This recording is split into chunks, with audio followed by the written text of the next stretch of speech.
Salut à tous, la grâce du Seigneur est encore sur moi et j'espère bien qu'elle est encore sur vous. Si ce n'est pas le cas, je prie Dieu pour qu'elle soit encore plus davantage sur vos vies. Ce soir, on va parler un peu du diable dans l'église.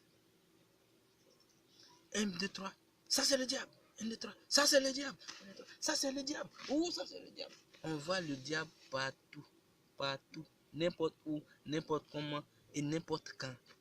Ah, les frères, si c'est comme... Non, franchement, si c'est comme ça le diable il agissait là, mais nous on était morts. On était morts. On était morts. Tu fais quelque chose de manière lucide. On te prend, tu dis c'est le diable. Retenez une chose. Le diable sait que s'il nous force à faire quelque chose, Dieu ne considère pas ça comme un péché. Jamais. Donc le diable ne nous force pas, il nous incite. Inciter et puis forcer, ça deux choses très différentes. Le diable sait qu'en nous forçant, ce n'est plus un péché parce qu'on a été forcé, on a été contraint. Il nous incite. Je prends un exemple. Tu es là, tu n'as pas l'argent. Et puis, le diable vient dans ta conscience, il te dit, va voler l'argent de ton papa. Va prendre l'argent de ton papa, ça fait quoi?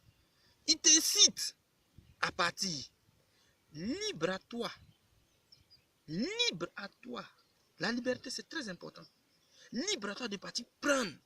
Quand tu prends maintenant, quand l'instant du regret vient, puisqu'il t'a déjà incité, il a touché ta psychologie, il t'a poussé, il t'a incité à aller prendre.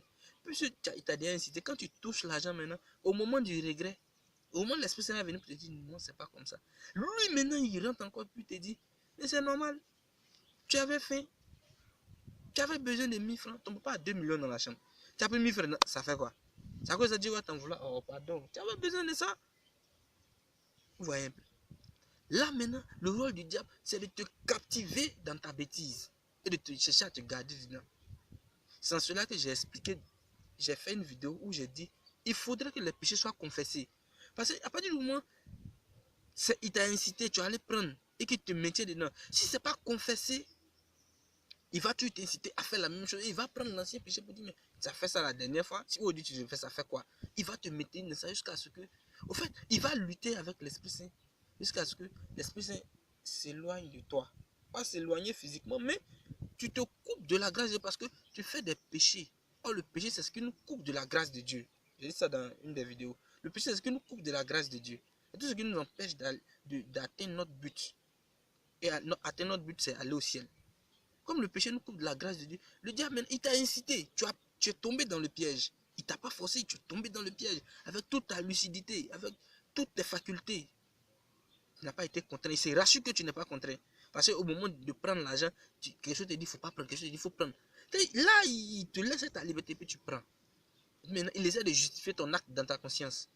Là, si tu n'as pas confessé, ça sera en toi. Demain, quand il s'agira de faire un autre truc, quand tu vas, il va t'inciter à prendre. Quand tu as dit non, trop c'est trop, il va te dire, mais premièrement, tu as fait que si tu n'es arrivé rien, il va commencer à te galvaniser dans ta position. Et au fur et à mesure, si tu es quelqu'un, tu ne confesses pas tes péchés, tu n'arrives pas à demander pardon à ton Dieu, tu te rends compte que tu es en train de sombrer. Et arrivé au moment où tu dis, bon, c'est déjà gâté. Attends, je vais tout gâter en même temps. C'est un peu ça. Ne voyons pas le diable partout. Ne voyons pas le diable partout. Il nous incite, c'est vrai, mais dans notre liberté de faire, quand on choisit librement de le suivre, il nous captive dans nous-mêmes notre propre liberté. Donc maintenant, faisons très attention, ne voyons pas le diable partout. Il n'a pas que ça à faire, ces petits trucs, il n'a pas que ça à faire. Lui, son combat, il est très grand. Ça dépasse même le genre humain. Donc, à partir d'aujourd'hui, évitons de voir ton enfant a fait quelque chose qui n'est pas bon. Ça, c'est le diable. Non, non, non, non, non, non. Il faut aller regarder les vidéos sur le péché. Discerner d'abord les intentions. Quand tu vas regarder la vidéo sur le péché, puis discerner les intentions, tu vas te rendre compte que qu'est-ce qui est péché, qu'est-ce qui n'est pas péché. Quand tu as fini de voir ça, maintenant tu regardes tu vas comprendre nettement cette vidéo qui parle de la liberté de l'être humain. Le diable nous incite, mais il ne nous force pas. Donc, faisons violence sur nous-mêmes. Tuons la chair qui est en nous pour que l'Esprit Saint aussi nous incite au bien et non au mal. Parce que tant que on n'a pas tué l'orgueil qui nous pardonne nos péchés pour prier sincèrement l'Esprit Saint, il ne viendra pas s'installer. Cette flamme brûlante là ne viendra pas s'installer dans nos cœurs pour faire le bien. On luttera toujours entre le bien et le mal. C'est ce que je voulais partager avec vos frères et sœurs. Que le Seigneur vous bénisse, qu'il bénisse votre soirée, qu'il bénisse vos enfants et qu'il vous garde à jamais dans son amour.